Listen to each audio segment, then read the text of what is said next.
Bienvenidos a esta tercera parte del capítulo 12 de meteorología o teoría del tiempo. En primer lugar vamos a ver y revisar los conceptos de una parcela de aire no saturada y saturada respectivamente. Una parcela de aire no saturada, el aire no saturado, es aquel que, por ejemplo, si analizamos una columna de parcelas de aire que a nivel del mar o en superficie tiene 18 grados de temperatura y 3 de punto de rocío, sabemos muy bien que cuanto más está alejada la temperatura de la temperatura del punto de rocío, más lejos está el aire de saturarse. De hecho, el aire se satura cuando la temperatura iguala a la temperatura del punto de rocío. De manera que lo que vemos en una hipotética columna de células de aire no saturado es que hay una gran diferencia o spread entre la temperatura y la temperatura del punto de rocío. Aquí hay 15 grados de diferencia entre 18 y 3. A medida que el aire no saturado, o sea, el aire seco, se eleva cada 1000 pies, en vez de disminuir a un gradiente de 2 grados cada 1000 pies, como en la atmósfera estándar, disminuye 3 grados. Entonces, a los 1000 pies voy a tener 15 grados de temperatura y un spread de 12,5 con el punto de rocío. A los 2000 pies, otros 3 grados menos, 12 grados y así sucesivamente. Ahora, como la temperatura de esta célula siempre estuvo lejos de la del punto de rocío, aun cuando fue disminuyendo su temperatura, porque el punto de rocío es muy bajo, ha alcanzado desde un 37% a un 84% de humedad relativa, pero nunca se saturó, nunca alcanzó el 100% de humedad relativa o nunca alcanzó a disminuir la temperatura de la celda lo suficiente como para alcanzar el punto de rocío. Ese es el concepto, como lo vimos en su momento, de una parcela de aire no saturado. Por el contrario, el aire saturado lo hace cuando se dan las condiciones tales que en la atmósfera esa parcela de aire, al subir, expandirse y enfriarse, alcanza el nivel de condensación, a partir del cual, habiendo comenzado con una diferencia de 5 grados entre su temperatura y el punto de rocío, eh, mientras estuvo no saturado, la temperatura de esa parcela de aire al expandirse y enfriarse lo hizo a razón de 3 grados cada 1000 pies, pero ya una vez que alcanzó el punto de rocío, que se saturó, que la diferencia entre la temperatura y la temperatura del punto de rocío es nula, es cero, y el aire está saturado, o sea que alcanzó el nivel de condensación. A partir de allí, la temperatura y la del punto de rocío siguen igualados, siguen saturado el aire y el gradiente cambia de disminuir 3 grados cada 1000 pies a disminuir 2 grados cada 1000 pies, porque la humedad en todas sus formas es un moderador de las variaciones de temperatura, por lo tanto, siempre el aire seco tiene un gradiente de temperatura con la altura, de mayor cantidad de grados de disminución cada 1000 pies. En la atmósfera estándar, como siempre hay algo de humedad, por convención, se asume que el gradiente húmedo es aquel que tiene una disminución de 2 grados cada 1000 pies de ascenso de una célula de aire. Si tomamos una parcela de aire, que puede ser ubicada, como dijimos recién, imaginada como una columna de parcelas de aire para evaluar la estabilidad atmosférica, vamos a ver que en la medida en que una parcela de aire asciende, su temperatura disminuye, por lo que hemos dicho siempre, por los efectos de expansión, porque al ascender asciende por convección porque tiene mayor temperatura, por lo tanto es menos densa que el aire que lo circunda, pero al ascender se expande y por un principio adiabático, como lo vimos en su momento, que es aquel que produce un cambio de temperatura sin agregar ni quitar calor, al expandirse adiabáticamente disminuye su temperatura. Y a su vez porque libera calor latente, de acuerdo a lo que vimos en su momento al respecto. Si la temperatura de la parcela de aire es más fría que el aire que la circunda, resultará relativamente más densa, por lo tanto no ascenderá, va a descender y esa parcela de aire es considerada estable porque resiste su desplazamiento vertical ascendente. Esto está ejemplificado aquí como una parcela o una columna de parcelas de aire estable porque la temperatura de la célula es menor que el aire que la circunda. Cuando es menor en términos relativos a el aire que la circunda, esa columna de aire o esas parcelas son atmosféricamente estables. Por lo tanto, van a producir subsidencia, una corriente vertical pero descendente, lo que hace una característica inherente de la atmósfera estable. Por el contrario, si esa célula o parcela de aire imaginada en una columna de aire de las dimensiones que ustedes quieran, tiene una temperatura superior a la del entorno, en este momento tiene 8 grados y afuera hay ya prácticamente 0 o 6, cuando es la parcela de aire tiene una temperatura mayor en términos relativos al aire que la circunda, ese aire va a producir, por el fenómeno que siempre hemos mencionado, que esa parcela, por ser menos densa, ascienda y va a ascender ilimitadamente y a acelerarse verticalmente en la medida que la temperatura del aire que estamos analizando sea mayor que el aire que la circunda. Por lo tanto, esto genera que desde el punto de vista meteorológico y atmosférico se consideren 4 tipos de estabilidad atmosférica: estabilidad absoluta, neutral, inestabilidad absoluta e inestabilidad condicional.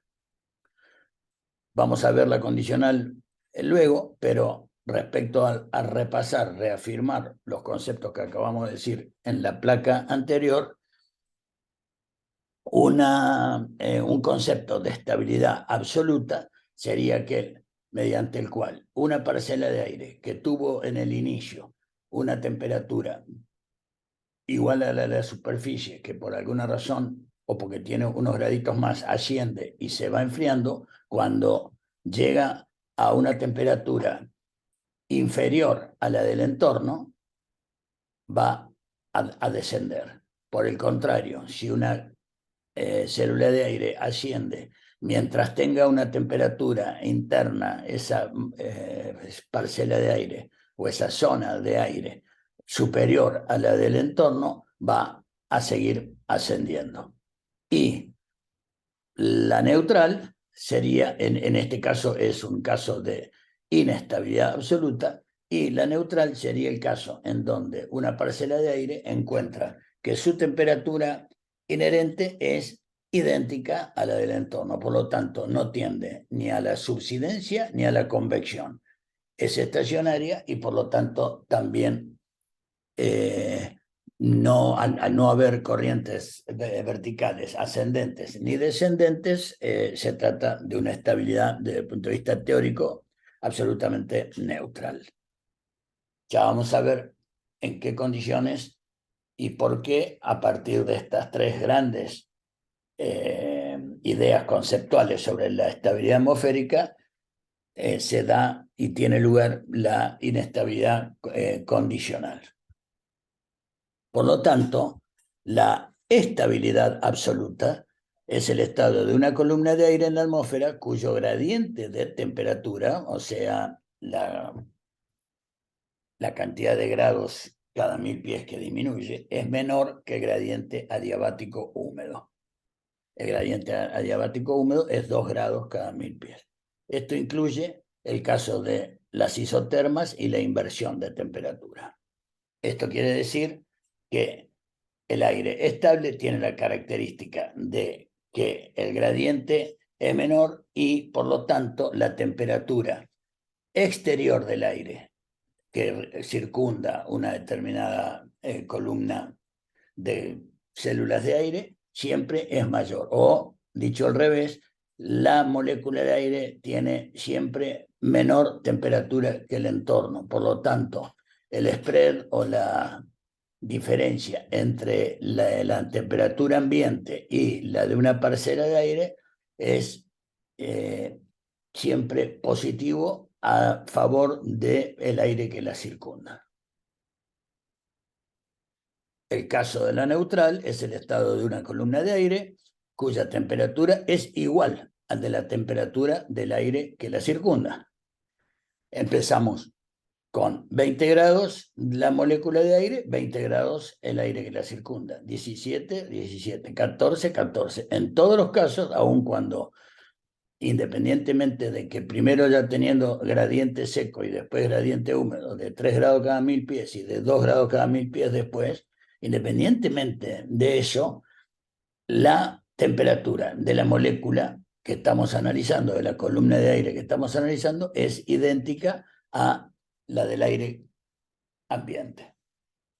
Por lo tanto, esa parcela está caracterizada por una estabilidad neutral. La inestabilidad absoluta es el estado de una columna de aire cuyo gradiente de temperatura es el superadiabático,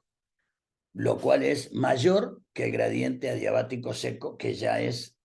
mayor al húmedo. Las parcelas de aire se aceleran verticalmente en esta situación y es lo que más causa inestabilidad atmosférica. Comenzamos con 20 grados de temperatura exterior, 16 hasta 0, y la columna de aire que estamos analizando siempre tiene temperaturas superiores, 17 respecto a 16, 11 respecto a 8, 7 respecto a 0. Por lo tanto, si tomamos como patrón el aire ambiente, el total de la atmósfera, en términos relativos, la columna que estamos analizando va a tener siempre mayor temperatura, o sea, menor temperatura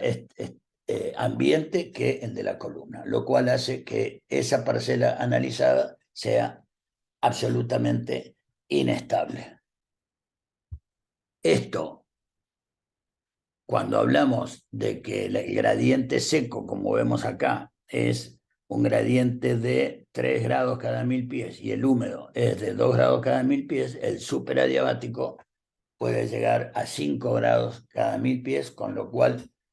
la inestabilidad que eso produce es enorme, porque para que ese gradiente tenga lugar a esa magnitud, la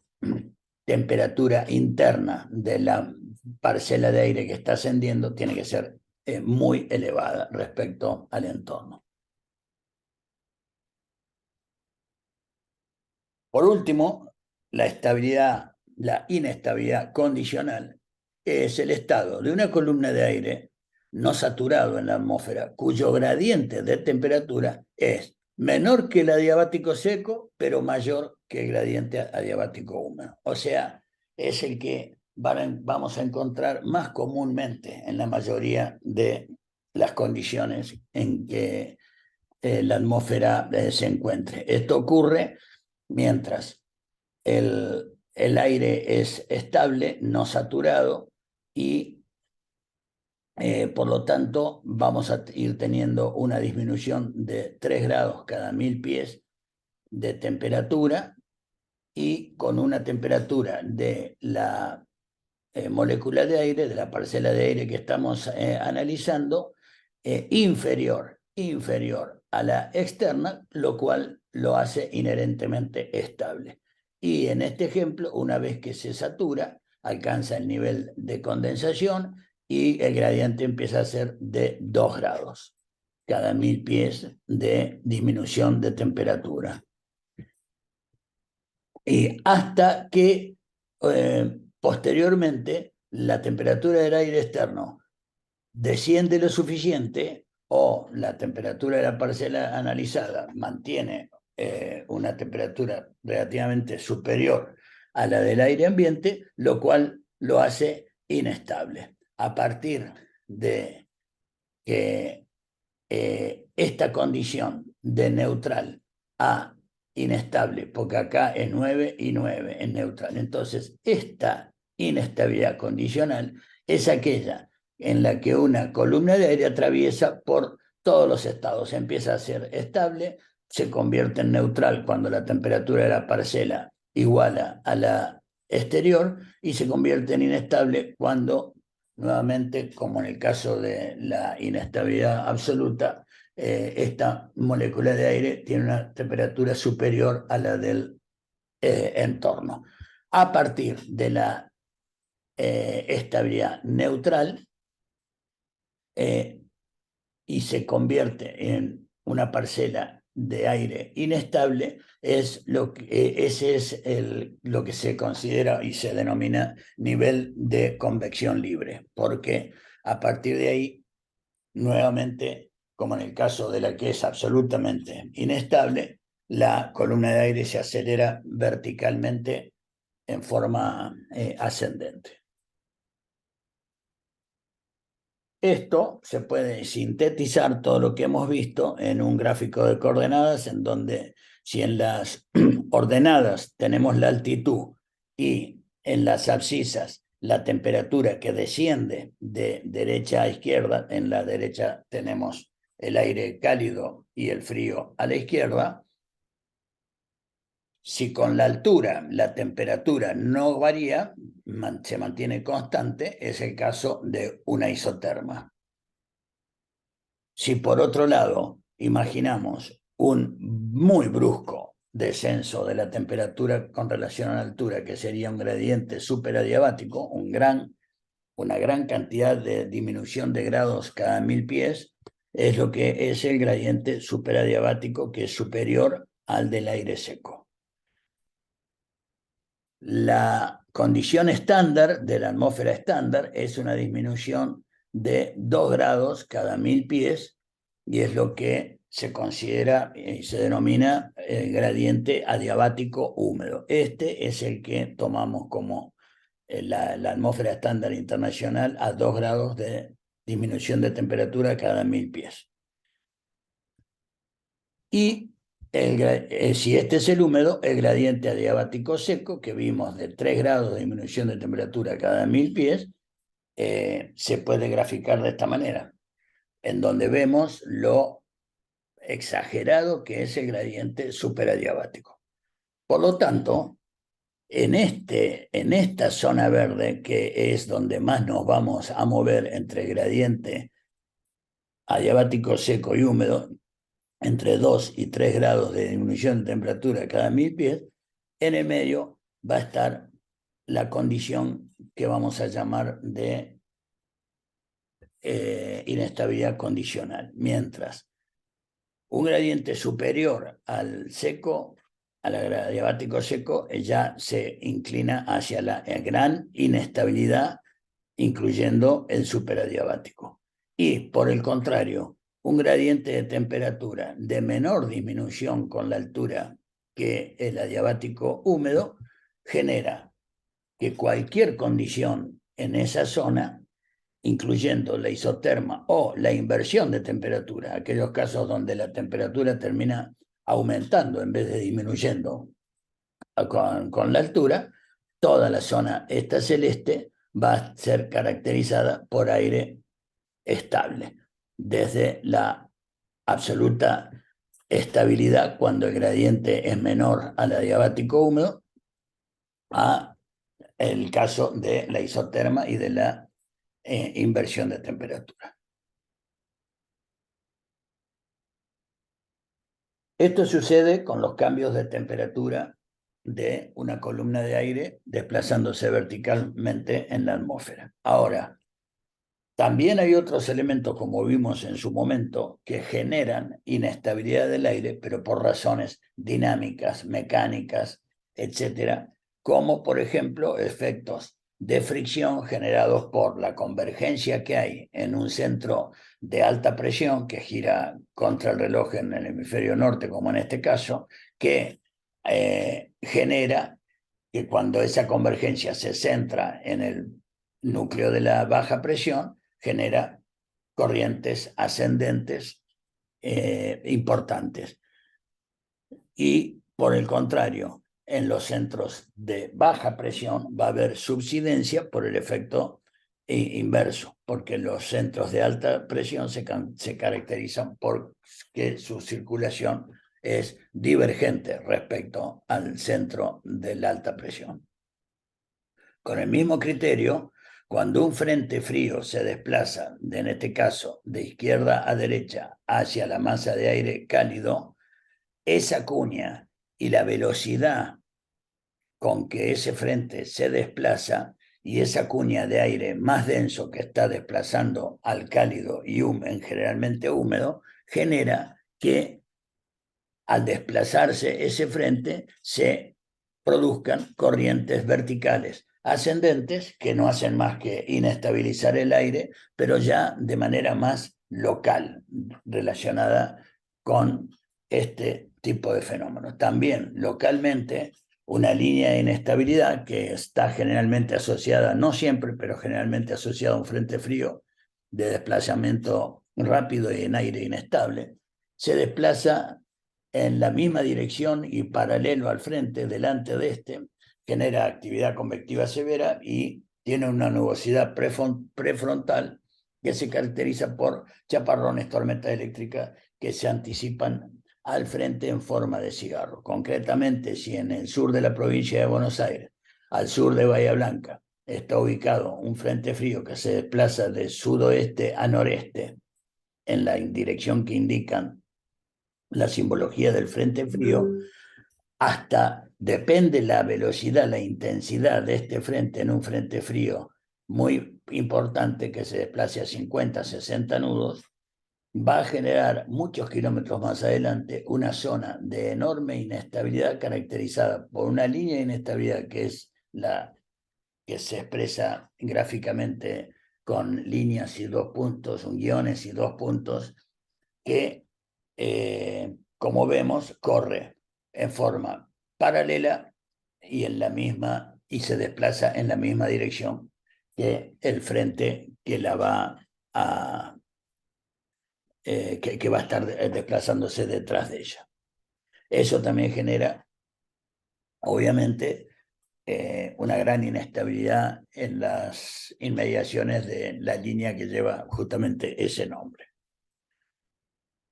Mucho de la inestabilidad del aire, que es muy importante conocerla o predecirla por el aviador para evitarla, puede tener información implícita en el conocimiento del tipo de nubosidad. Las nubes nos transmiten por su tipo y forma las condiciones meteorológicas asociadas a esa nubosidad en la zona donde existen. La clasificación general básica de las nubes se divide en 4. Nubes bajas, medias, altas y de desarrollo vertical. Las nubes bajas son las simbolizadas en verde en este gráfico, desde la superficie terrestre hasta aproximadamente los 6.000, 6.500 pies sobre la superficie terrestre, y se trata de los estratos, estratocúmulos y nimbostratos. Las nubes medias son aquellas que vamos a encontrar en el cielo entre los 6.500 pies y los 20.000 sobre la superficie, y son los altoestratos y altocúmulos. Y las nubes altas son los cirrus, en 3 categorías: cirrus, cirrocúmulos y cirrostratos.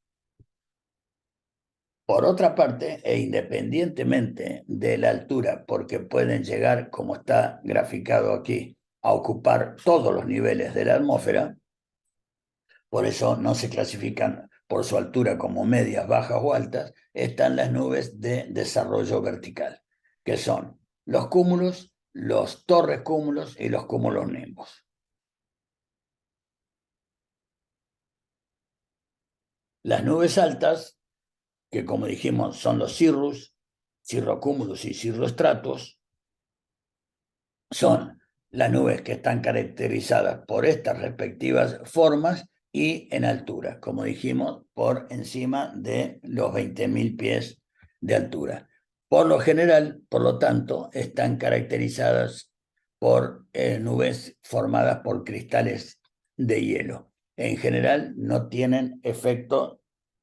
secundarios adversos para la aviación, excepto en el caso de los cirrostratos, si son muy densos, podemos llegar a tener condiciones de engelamiento, de formación de hielo en el interior de esas nubes. En cuanto a las medias, que son los altoestratos y los altocúmulos, entre los 6.000 y pico de pies hasta los aproximadamente 20.000, van a estar formadas por estas extensiones, por grandes extensiones de cobertura de nubes en el cielo, tanto en el caso de los altos stratos por superficie lechosa que cubre grandes áreas del cielo, o en el caso de los altocúmulos, como su nombre lo indica, por pequeños cumulitos como pompones que cubren también en general superficies relativamente extensas de cielo, mientras que las nubes bajas están caracterizadas desde la niebla, porque es desde el nivel de la superficie hasta los 6.000, 6.500 pies, por estratus, que no deja de ser una niebla al ras del piso, por estratocúmulos y nimbostratos. El estrato, de vuelta, es totalmente laminar y prácticamente no permite ver el cielo, produce siempre la nubosidad estratiforme, ya sea de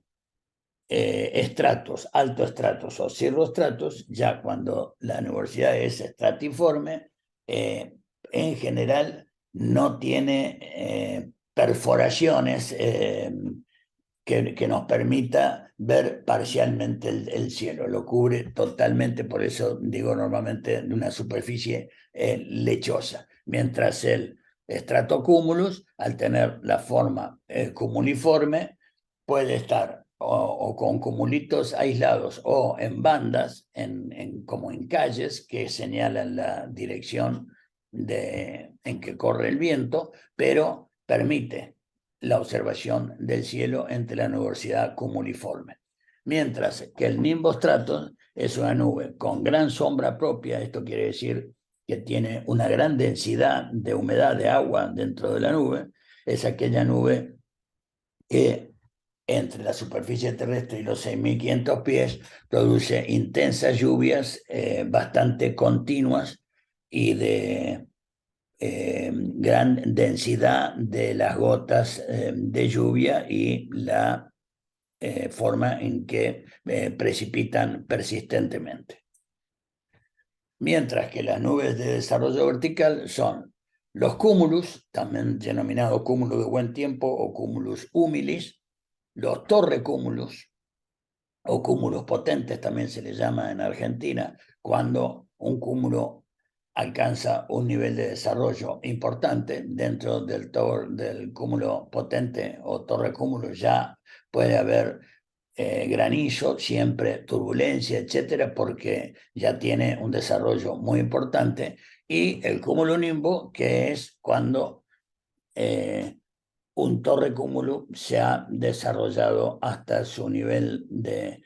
maduración para luego entrar en su tercera etapa, como vamos a ver, del ciclo de una nube de tormenta, que es la disipación. Obviamente,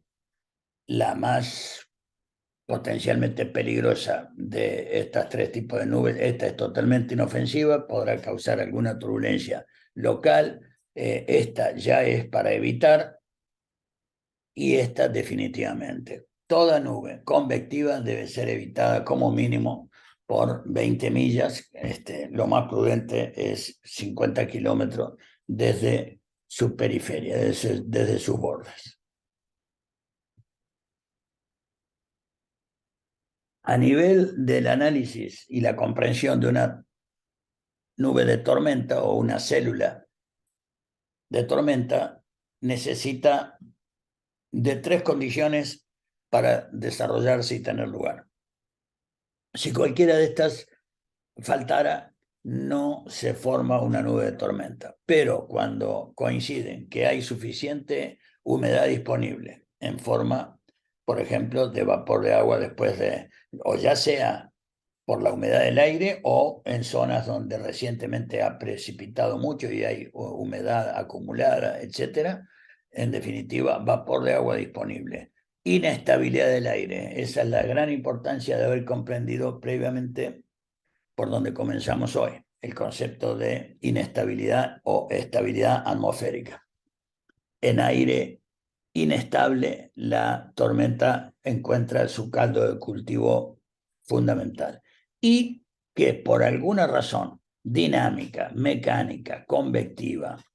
haya corrientes ascendentes, verticales ascendentes, o sea, lifting, ya sea porque el viento que pega en una cadena montañosa o en grandes ciudades con muchas edificaciones que se produzca choque de una corriente horizontal, como lo es el viento, pero cuando da con un obstáculo genera una corriente de aire ascendente. Cualquier cosa que produzca lo que en inglés se llama lifting, que es ascenso de aire, va a cumplir con uno de estos 3 requisitos que necesita una célula de tormenta para generarse. Fíjense que en el caso de cuando vemos aire inestable, este aire que empezó siendo cálido y húmedo, al enfriarse se expande, pero mientras sea más cálida la molécula de aire que el entorno, va a seguir ascendiendo hasta tener igual temperatura o inferior a la del entorno y se seque. Pero mientras ocurran estas 3 cosas, la tormenta tiene las condiciones para generarse. Eso da lugar a lo que se conoce como el ciclo de vida de un cumulonimbus, que es la nube de tormenta, que empieza habiendo lifting, ascenso de aire, habiendo humedad e inestabilidad del aire, a formarse primero la etapa de cúmulo. Si las condiciones son las suficientes como para que eso no se estabilice, ni se neutralice o se disipe y continúen las condiciones dadas para que la célula de tormenta crezca, entra en lo que se llama en su etapa de madurez. En la primera etapa de cúmulo, fíjense que está considerado que no debería ascender a más de 20.000 pies y por lo tanto va a estar siempre como limitada la etapa de cúmulo a la isoterma de 0 grados. 32 grados Fahrenheit son 0 grados centígrados, a partir de lo cual hay posibilidades de engelamiento. Por lo tanto, la altura que en la etapa de cúmulo puede desarrollar un cúmulo está entre las 3 y las 5 millas de desarrollo vertical. En cambio, ya alcanza entre 5 y 10 millas de altura la etapa de madurez, que es la etapa de mayor desarrollo de una célula de tormenta, en donde ocurren grandes corrientes verticales ascendentes, grandes corrientes verticales descendientes, mucha precipitación por encima de la isoterma de 0 grado, congelamiento, por lo tanto la producción altamente probable de granizo en el interior, y hasta que alcanza su etapa de disipación, en la cual tiene una mayor extensión horizontal, mayor ancho, la célula, pero desciende su altura máxima hasta aproximadamente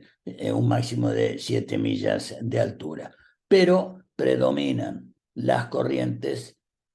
por no decir que todas las corrientes que son apreciables desde la superficie van a ser descendentes, con una enorme intensidad de precipitaciones, entre ellas, como dijimos, las de granizo, si se ha generado en la sección de la nube en la que imperan temperaturas inferiores a 0 grados.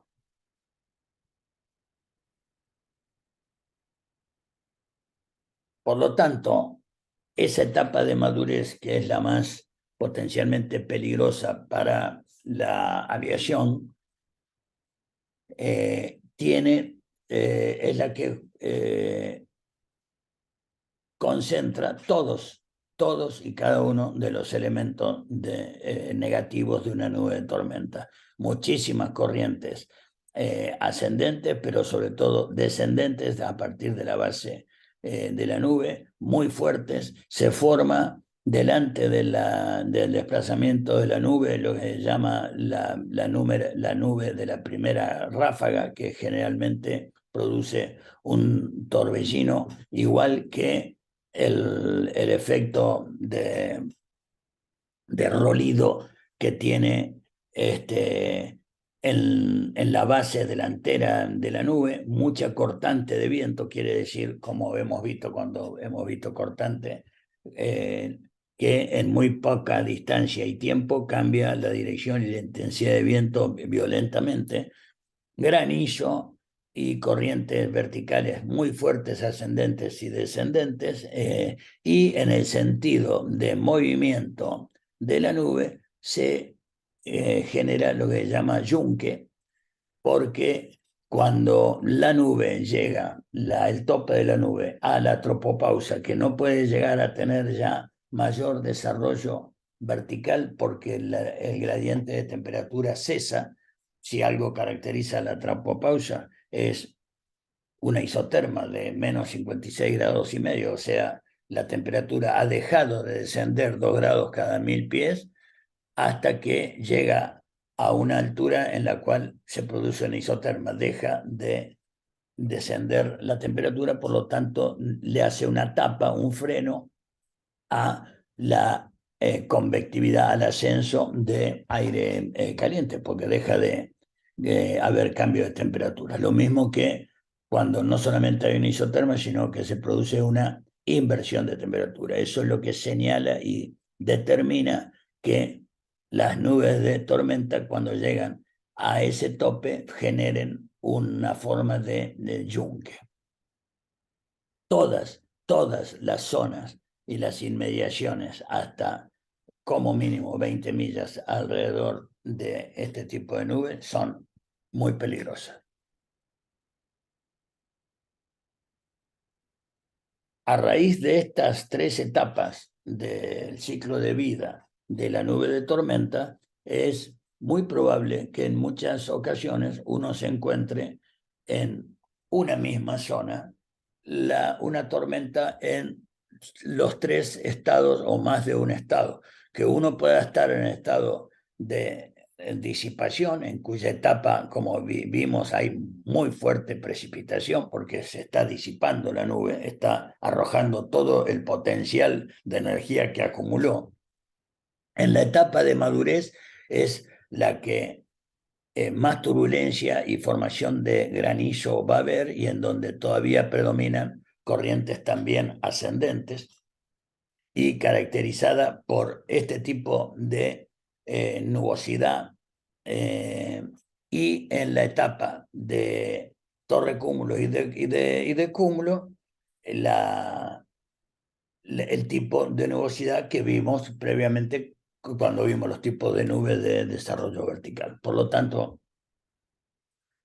a partir de la actividad de torre cúmulo, tanto después en la etapa de madurez como la de disipación, hay condiciones altamente desfavorables para el vuelo.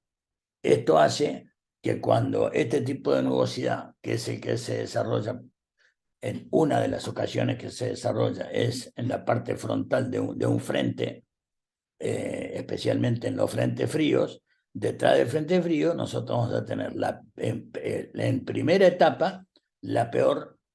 condición de mayor cantidad de precipitaciones e intensidad de lluvia, granizo, condiciones relativamente moderadas en mitad de la cadena frontal y lluvia ya débil posteriormente. Por lo tanto, es altamente recomendable, si este es el frente que se va desplazando de izquierda a derecha, en primer lugar, evitar todo, pero las peores condiciones, como lo vemos acá, van a estar dadas en la parte inmediatamente posterior a la división de densidad de la masa de aire. Y por último, lo que se llama supercélula o supercelda de tormenta es aquella en donde hasta inclusive la enorme cantidad de corriente ascendente y generalmente que corre en forma espiralada, que es lo que termina dando origen a los tornados, el movimiento espiralado cortante de viento horizontal, primero que se traslada a que en el interior de la nube haya una corriente espiralada ascendente que tenga una potencia tal que rompa la tropopausa, porque la tropopausa acá formó la tapa del yunque y sin embargo las superceldas habitualmente rompen la tropopausa y es obvio que por todas las condiciones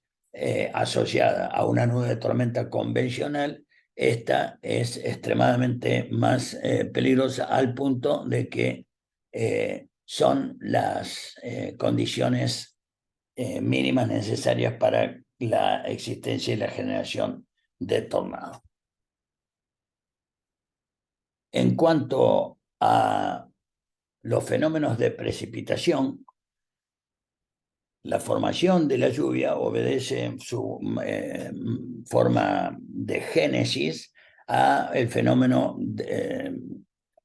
denominado colisión coalescencia, y es aquel fenómeno por el cual gotitas, algunas imperceptibles, pero al chocar entre ellas se produce una atracción entre ellas que genera que de las pequeñas gotas, inclusive algunas, como dijimos, invisibles, empiecen a incrementar su tamaño, al punto que empieza a desplazarse verticalmente en forma descendente porque adquiere un tamaño y sobre todo un peso suficiente como para ya no sustentarse en el aire como las demás gotitas de tamaño inferior. Y al desplazarse en el aire también va chocando con otras gotas como en su origen y aumentando gradualmente cada vez más su tamaño hasta formarse una gota de lluvia importante que no solamente sigue su desplazamiento descendente, sino que también sigue aumentando su tamaño al punto de que las más grandes se rompen, se despegan, generando una más pequeña que a su vez va a tener el mismo proceso que la anterior. Por lo tanto, es así la génesis de cómo las gotas de lluvia se producen eh, antes de caer y que sean visibles desde la superficie o en vuelo. Esas mismas gotas de lluvia, el mismo tipo de precipitación, se puede adquirir en forma posterior de nieve o pellets de nieve o aguanieve o granizo, dependiendo de la variación de temperatura que haya verticalmente desde la base de la nube. Por ejemplo, Si vemos una isoterma de 0 grados desde la superficie a la base de la nube y la temperatura del aire es tal desde la superficie que es inferior a 0 durante todo el tiempo y aún en una zona, en una capa, en una, en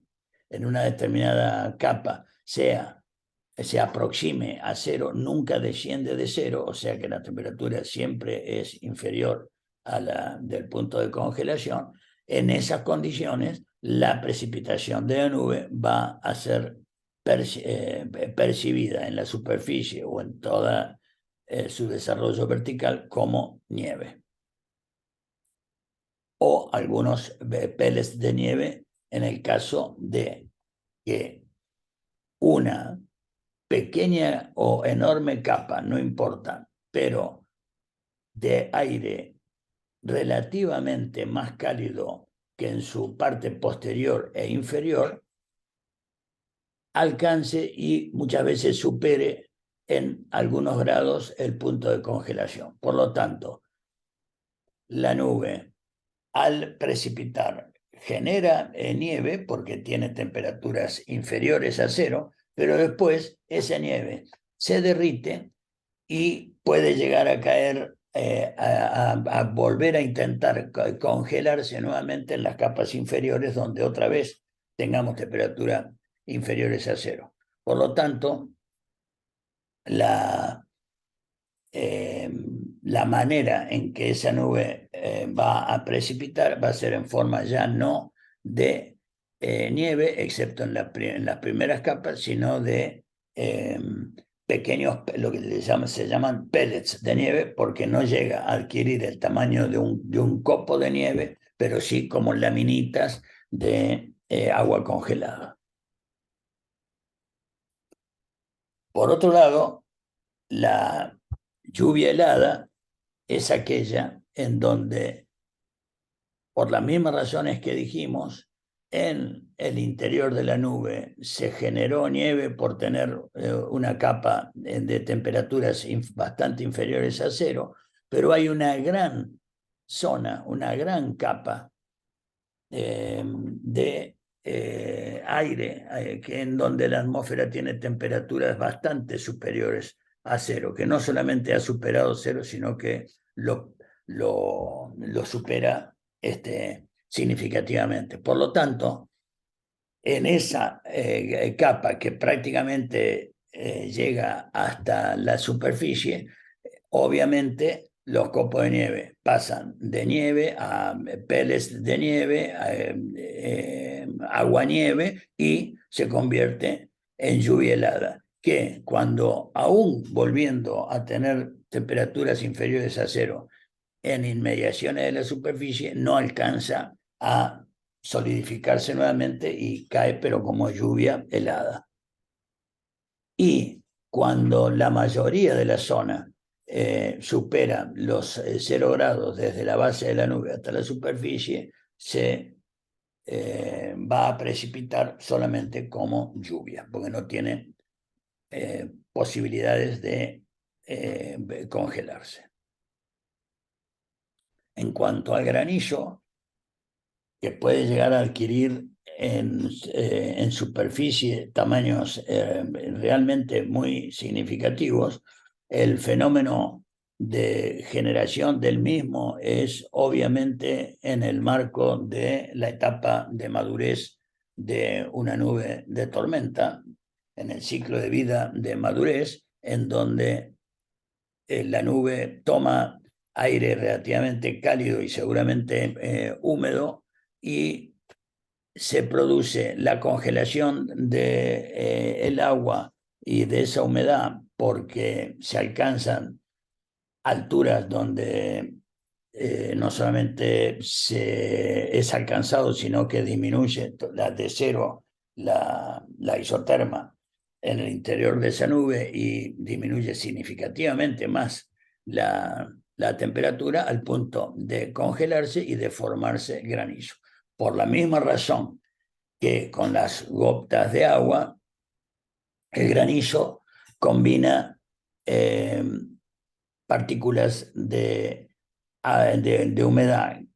que por sí mismo se congela y otras de lo que existe en el aire como gotas supercongeladas, en donde han alcanzado y superado el grado de congelación, pero que no son visibles hasta que algo no las perturbe. Y las corrientes verticales, la turbulencia interna que hay en un cumulonimbus, obviamente favorece ese proceso. Aún así, cuando el granizo se forma, va adquiriendo, igual que las gotas, mayor dimensión, mayor tamaño y por lo tanto mayor peso en la medida que en su movimiento va aumentando el tamaño en contacto con el resto o de ya granizo inminente, incipiente, o de gotas de agua que van aumentando su tamaño hasta alcanzar tamaños realmente significativos y obviamente de un peso tal que no pueden ya soportarse aún con las enormes corrientes verticales que hay ascendentes y descendentes en el cumulonimbus hasta precipitar a la superficie. Independientemente de la turbulencia causada, por ejemplo, por una nube de tormenta, y por las razones que vimos relacionadas con la estabilidad del aire, también relacionado con la turbulencia, recordemos la turbulencia producida por el calentamiento diferencial irregular de la superficie terrestre que genera corrientes descendentes, o sea, subsidencia y convectividad por esa razón. De que recuerden que decíamos que una de las maneras de alcanzar o de evitar la turbulencia por convectividad es volar por sobre la formación de nubes. La turbulencia térmica no solamente se debe al calentamiento irregular de la Tierra, sino que se forman enormes bolsones de burbujas de aire relativamente mucho más caliente que la de su entorno, y mientras lo siga haciendo, como vimos en el caso de la inestabilidad absoluta, mientras la columna de aire tenga mayor temperatura que el aire ambiente, va a seguir ascendiendo. La turbulencia causada por la tormenta, en este caso es un típico frente frío que se está desplazando de izquierda a derecha. Fíjense, la tremenda oscuridad de esto revela una densidad de humedad que seguramente contiene no solamente lluvia muy intensa, sino granizo, porque es lo que revela este tipo de oscuridad en el entorno de una nube. Tenemos la turbulencia mecánica, que como hemos visto, cuando un viento viene de determinado lugar y se topa con obstáculos, como en este caso hangares, una torre, etcétera, genera que haya una vorticidad posterior al obstáculo que produce cambios de dirección e intensidad de viento, pero de manera absolutamente local como condición del obstáculo. La turbulencia por cortante de viento es una de las más características, y es aquella que se da por en una relativamente pequeña zona existan un viento con una determinada dirección e intensidad y el viento con la misma dirección pero con sentido opuesto en una pequeña zona. Eso produce el mismo efecto que si una corriente de viento sea enorme, de una determinada magnitud acá, y más pequeña en capas adyacentes, ya sea viento de distinta intensidad, pero de igual dirección y sentido, o de cambio de sentido, eso genera que donde en el medio de esos cambios de intensidad de viento o de intensidad y sentido se genere una zona de cortante, que es una zona en la cual hay violentos cambios de dirección e intensidad del viento. Eso genera una turbulencia muy importante. Muchas veces este efecto ocurre sin nubosidad que lo revele. Por lo tanto, es lo que da lugar al fenómeno que vamos a ver más adelante, denominado turbulencia en aire claro, abreviado CAT por Clear Air Turbulence. Una de las manifestaciones, de las pocas manifestaciones por medio de nubes que podemos ver de cortante de viento, es el fenómeno que se llama Gravity Shear Waves, analizado y descubierto por los científicos Kelvin y Helmholtz, que también le dieron ese nombre a la nubosidad que revela ese fenómeno.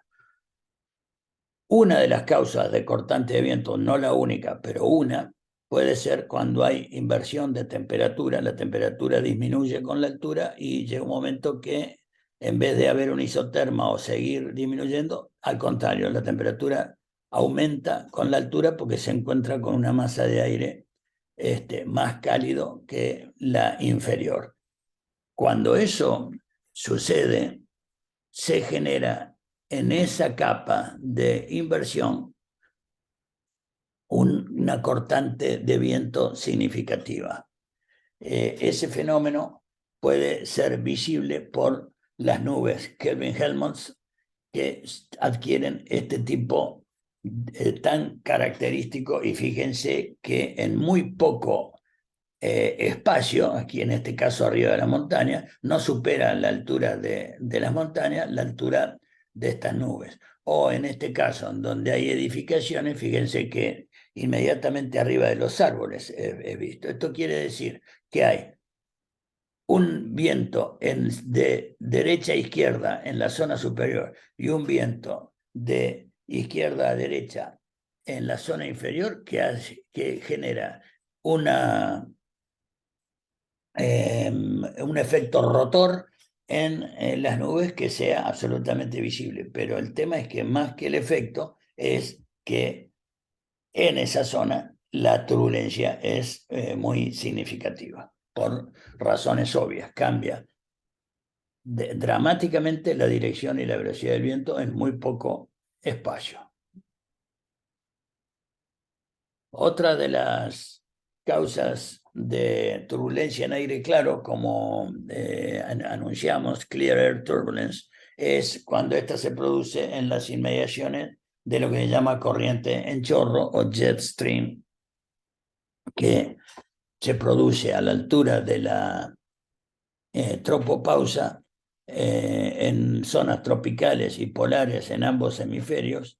y que es una corriente que corre de oeste a este a gran intensidad y que en muy poca, relativamente poca distancia, tiene corrientes concéntricas de viento de distinta intensidad de vuelta en relativamente poca distancia. Por lo tanto, eso genera cortante de viento. Mucho más cuando esas isotacas, que así se llaman las líneas imaginarias que unen corrientes de aire de igual velocidad, se encuentran apretadas, porque quiere decir que en muy, muy poco espacio hay enorme variación de velocidad del viento, y eso, por lo que vimos, genera cortante. Y esa cortante haya o no nubosidad que la exprese, que la evidencie, va a generar mucha turbulencia. En general, turbulencia en aire claro. De hecho, en este otro corte transversal de una corriente en chorro con distintas intensidades en nudos de velocidad, vemos que donde más apretadas están las isotacas es donde son las zonas en rojo que se señalan como alta probabilidad de turbulencia en aire claro. Y todo esto ocurre en inmediaciones de la tropopausa y de hecho ese fenómeno rompe la tropopausa. Espero que me haya podido ser lo suficientemente claro